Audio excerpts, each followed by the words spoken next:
Studying the mystery.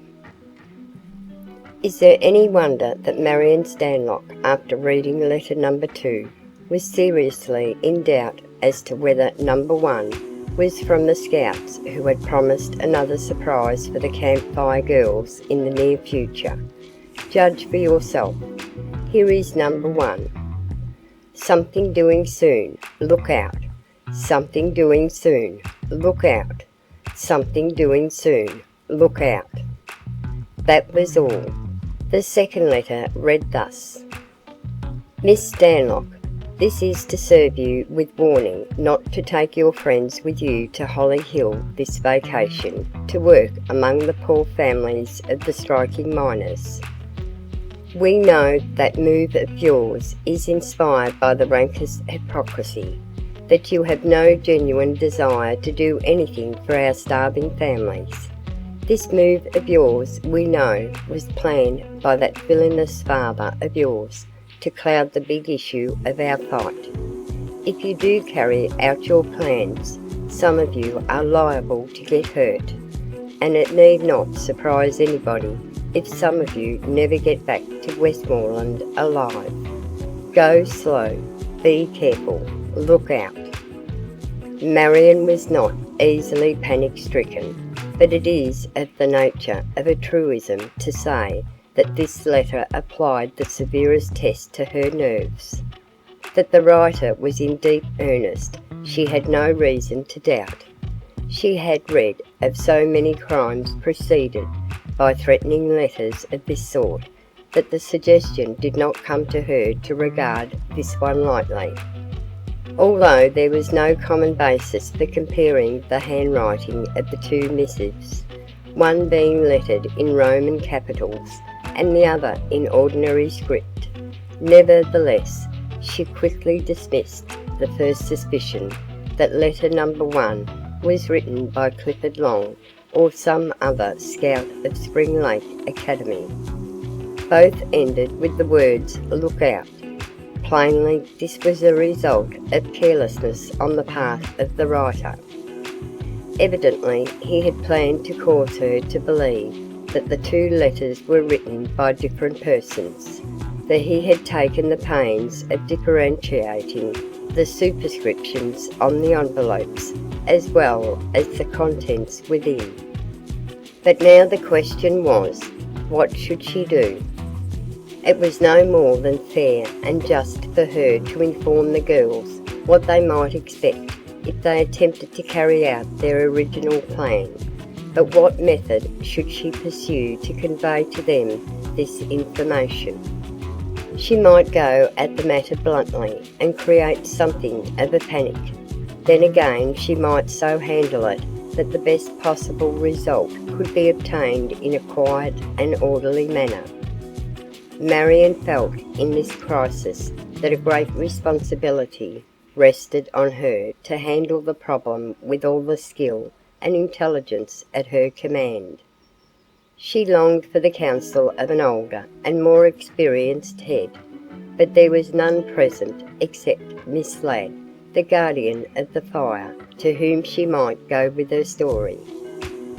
The latter, though she came well within the requirements of the National Board to fill the position which she held, was nevertheless a young woman in the sensitive sense of the phrase, and could hardly be expected to give the best of executive advice under the circumstances. Marion realised that it was her duty to exhibit to Miss Ladd the letters she had received, but if she did this at once, the act would amount to turning the whole matter over to her and relinquishing the initiative herself, she reasoned. Marion was naturally aggressive, and she was not favourably impressed with the idea of leaving the affair in the hands of another unless that person were peculiarly fitted to handle it. As she sat studying over the problem, she suddenly became conscious of the presence of another person close beside her, and looking up, she saw Helen Nash, with an expression of startled intelligence in her eyes. Apparently, her attention had been attracted by the crude drawing of a skull and crossbones at the close of the letter lying open in her lap. "I beg your pardon, Marion," said Helen with an evident effort at self-control. "I didn't mean to intrude. I hope you'll forgive me for something quite unintentional." "Certainly, Helen," Marion replied generously. "And since a chance look has informed you of the nature of these letters, and I want to talk this affair over with somebody, I think I may as well talk it over with you. Let's go down to the other end of the car, where we aren't likely to be disturbed." Accordingly, they moved up to the front of the car, where they took possession of 2 chairs, and soon were so deeply absorbed in the problem at hand as to excite the wonder and curiosity of the other Camp Fire girls. Marion handed the 2 anonymous letters to her friend without introductory remark, and the latter read them. As Marion watched the expression on the reader's face, she was forced to admit to herself that right then, under those seemingly impersonal circumstances, Helen's habitual strangeness of manner was more pronounced than she had ever before known it to be. The girl of impenetrable secrecy read the letters, seemingly with an abstraction amounting almost to inattention, while physically she appeared to shrink from something that to her alone was visible and real. As she finished reading, Helen looked up at her friend, and the gaze of penetrating curiosity that she saw in Marion's eyes caused her to blush with confusion. Unable to meet her friend's gaze steadily, she shifted her eyes toward the most uninteresting part of the car, the floor, and said, "That looks like a dangerous letter. It ought to be turned over to the police as soon as possible." "Both of them, don't you think?" Marion inquired. "Why, I don't see anything in this shorter one. My guess would be that it was written by your cousin or one of his friends." "But do you notice the way they both end? The same words?" Marion insisted. "Yes, I noticed that," Helen replied slowly. "But that is such a common, ordinary expression, almost like a, an, or that it doesn't mean much to me here. Where are the letters postmarked?" "Both in Westmoreland." "That's something in favour of your suspicion that both letters were written by the same person," Helen admitted. "Still, it doesn't convince me. You wouldn't expect the Spring Lake boys to mail a letter like the shorter one at Spring Lake, would you? That would stamp its identity right away." "You were sure those letters were written by different persons?" Marion inquired curiously. "I don't think it makes any difference whether they were or not," Helen answered more decisively than she had spoken before. "It is in that skull and crossbones letter that you are most interested. I think you can disregard the other entirely. I would say this, however, that if both were written by one person, you have less to fear than if the shorter one was written by your cousin or one of his friends." "Why?" "Because if one person wrote both of them, he is probably suffering from softening of the brain. But if the person who wrote the longer one did not write the shorter one, there is more likelihood that he means business and will attempt to carry out his threat." "I never realized that you were such a Sherlock Holmes," Marion exclaimed enthusiastically, while the suggestion came to her that perhaps a genius for this sort of thing accounted for her friend's peculiarities.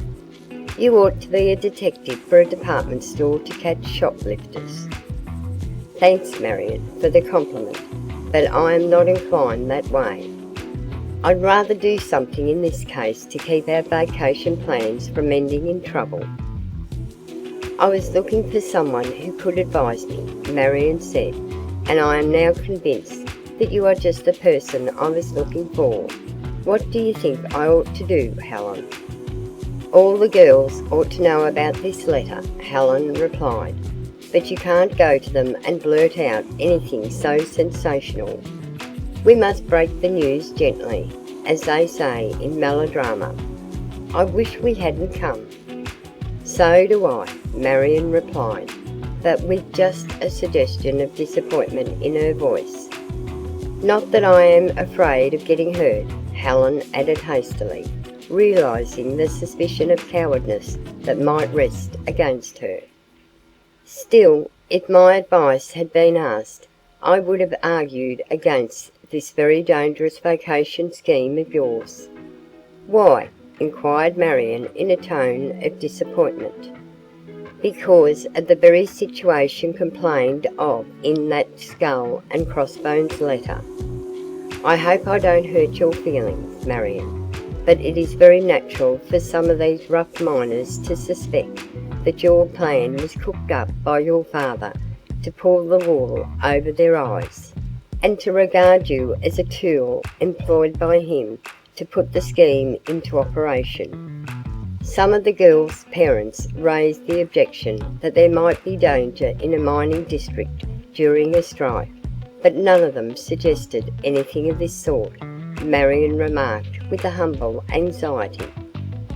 I explained to them that there could hardly be any danger even if the strikers should get ugly, as the miners are some distance from where we live, and any violence on the part of the miners would surely be committed at the scene of their labours. This seemed to satisfy them. Most of the miners live at the south end of the town, or along the electric line running from Hollyhill to the mines. That doesn't make much difference if the miners once get it into their heads that the girls are being used to put over a confidence game on them, Helen argued authoritatively. Miners are peculiar people, especially if they are led by radical leaders of aggressive purpose. They believe that they are a badly misused set, turning out the wealth of the wealthy, who repay them by holding them in contempt, keeping their wages down to a minimum, and pressing them into social and political subjection. Where did you learn all that, Helen? Marion asked wonderingly. You are not even studying sociology at school. You talk like a person of experience. My father was a miner, Helen began. Then she stopped, and Marion saw from the expression in her eyes and the twitch of her mouth that a big lump in her throat had interrupted her explanation. She seemed to be making an effort to continue, but was unable to do so. Never mind, Helen, said Marion, taking her hand tenderly in her own. I am more convinced than ever that I found just the right person to advise me when I laid this matter before you. We will try to work this problem out together. Meanwhile, we must take Miss Ladd into our confidence. Why, here she is now.